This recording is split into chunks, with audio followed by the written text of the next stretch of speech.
data terpadu kesejahteraan sosial, dan satu lagi PTKE, pensasaran percepatan penghapusan kemiskinan ekstrim. Data penduduk itu sudah ada semuanya. Presiden hanya simbolik di awal membagikan bansos sesuai dengan data yang sudah ada di kementerian masing-masing. Selanjutnya dilanjutkan oleh kementeriannya. Jadi presiden tidak pernah membagikan bansos di luar data yang sudah ada, DTKS dan P3KE sesuai dengan data kementerian. Dari mana Pak Romo tahu bahwa presiden itu seolah mencuri dari uang bansos lain untuk dibagi-bagikan? Padahal Pak Romo tidak tahu praktek pembagian data itu sudah ada datanya lengkapnya.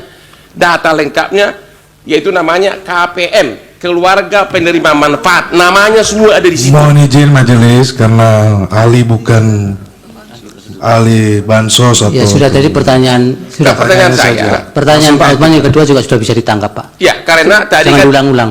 beliau mengatakan presiden seolah-olah pencuri mengambil uang untuk bansos, makanya saya tanya, itu dia tidak ambil tapi ada datanya semua. Ya sudah. Terima kasih. Ya baik. Dari Prof. Yusril. Terima kasih yang mulia. Saudara ahli, kita paham dalam filsafat bahwa etik adalah filsafat tentang moral, filsafat tentang praksis manusia.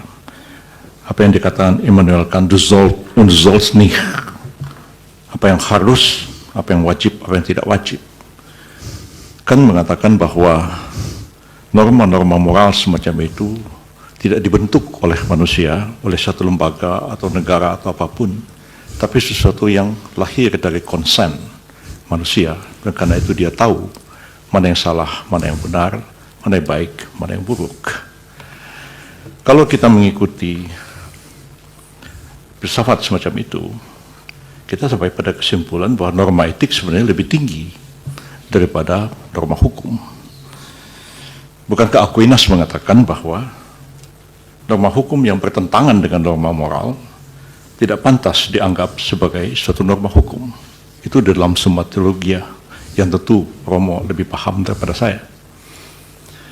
Pertanyaannya,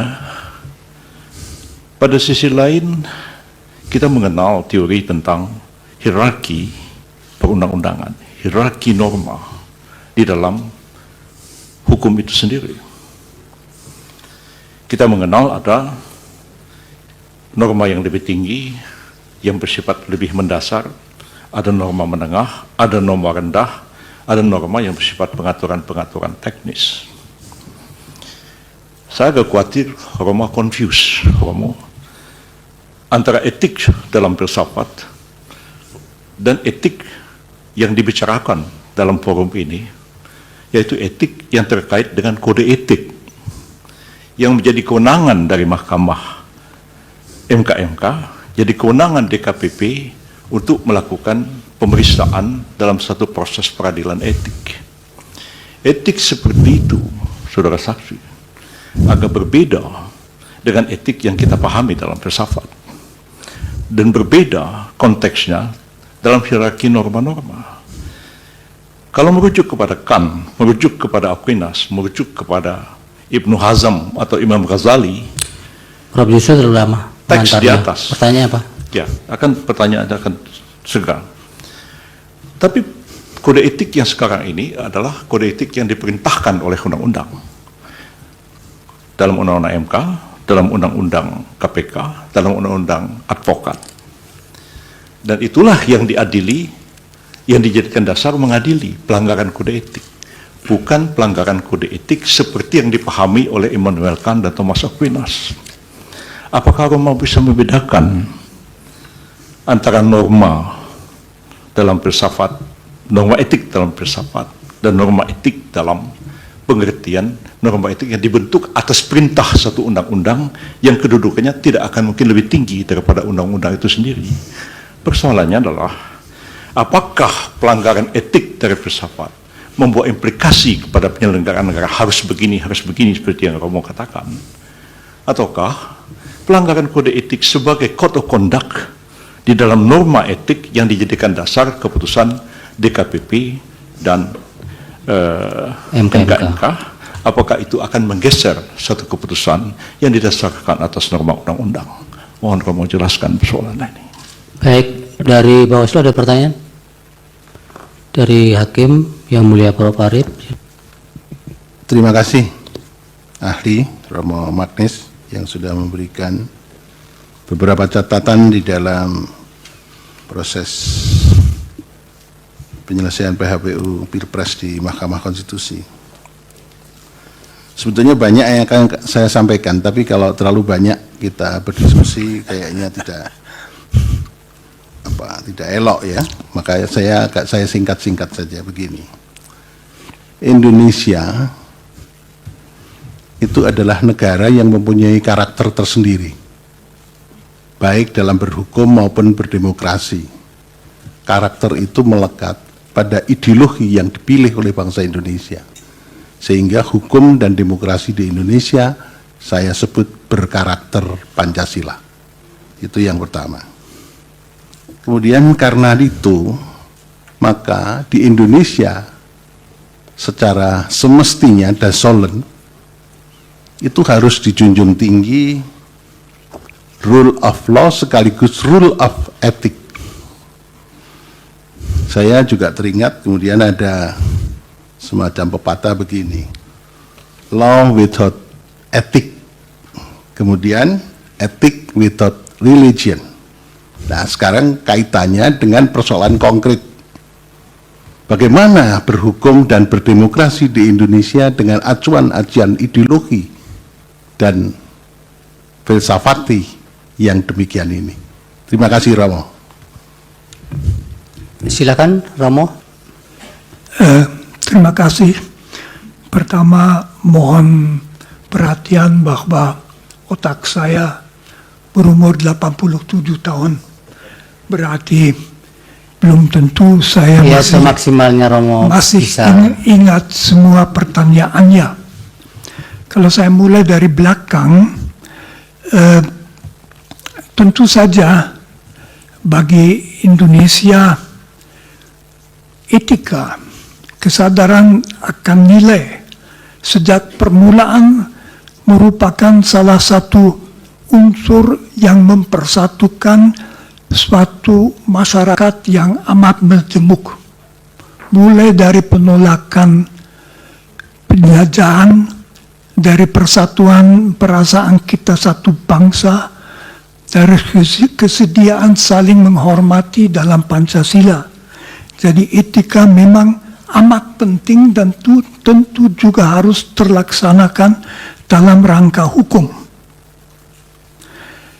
Lalu pertanyaan, apakah ada perbedaan antara etika dan etika di dalam rangka hukum? Tentu saja tidak. Tetapi suatu ketentuan etis yang tidak dirumuskan dalam hukum memang tidak bisa ditindak oleh yudikatif, oleh para hakim sistem yudikatif suatu negara itu. Itu menjadi unsur untuk menilai, unsur bagaimana kualitas seseorang atau juga suatu lembaga dinilai. Dibantu kalau suatu bidang merumuskan kode etik. Karena lalu kode etik itu merumuskan dalam poin-poin yang relevan hal-hal yang perlu diperhatikan. Jadi memang pelaksanaan para hakim dalam sistem yudikatif mesti atas dasar undang-undang. Di situ muncul pertanyaan yang di Jerman muncul keras sesudah runtuhnya Hitler. Apakah hakim boleh mendasarkan diri pada suatu ketentuan hukum yang harusnya diketahui ya. Tidak berarti ada susunan resmi tidak boleh dipakai. Ada hakim yang sesudah Perang Dunia Kedua dihukum karena menjatuhkan vonis atas dasar hukum yang berlaku, misalnya hukuman mati. Jadi masalah hukum kodrat itu sudah over. Sekurang-kurangnya kita mempunyai hak asasi manusia yang sekarang juga ada dalam Undang-Undang Dasar kita. Diharapkan bahwa disadari bahwa etika tidak boleh dilanggar. Bagaimana itu masuk dalam hukum, ini oleh ahli etika tentu tidak bisa dikatakan. Mengenai bansos, saya tidak mengatakan apapun tentang yang dilakukan Presiden Jokowi. Saya melakukan kalau seorang presiden yang sebetulnya tidak mengurus langsung kementerian, mengambil bansos yang sudah disediakan di situ untuk kepentingan politiknya, maka itu pencurian. Apakah itu terjadi di Indonesia? Bukan urusan saya bukan ahli mengenai hal-hal itu. Saya hanya melihat kasus secara teoritis. Tetapi misalnya kalau dibagikan tanpa memperhatikan bahwa itu untuk para fakir miskin, ya itu saja sudah susah. Lalu mengenai dampak kalau pernyataan pelanggaran etika oleh Mahkamah Majelis Kehormatan diabaikan. Tentu saja itu memberi kesan bahwa asal ada kekuasaan, maka bukan hanya etika tetapi juga hukum tidak perlu diperhatikan. Jadi penguasa bisa mengatakan abaikan saja. Itu dengan sendirinya memperlemah sekali struktur negara seperti negara hukum. Indonesia itu adalah negara hukum dan mengabaikan pernyataan bahwa suatu keputusan merupakan pelanggaran etika yang berat. Saya dari sudut etika hanya bisa mengatakan merupakan sendiri pelanggaran etika yang berat, dan kalau masyarakat mengalami bahwa etika secara berat bisa dilanggar demi suatu tujuan politik, dengan sendirinya faham mengenai penguasa yang melakukan itu akan turun, akan ditaati karena dia berkuasa. Dari Prof. Yusril.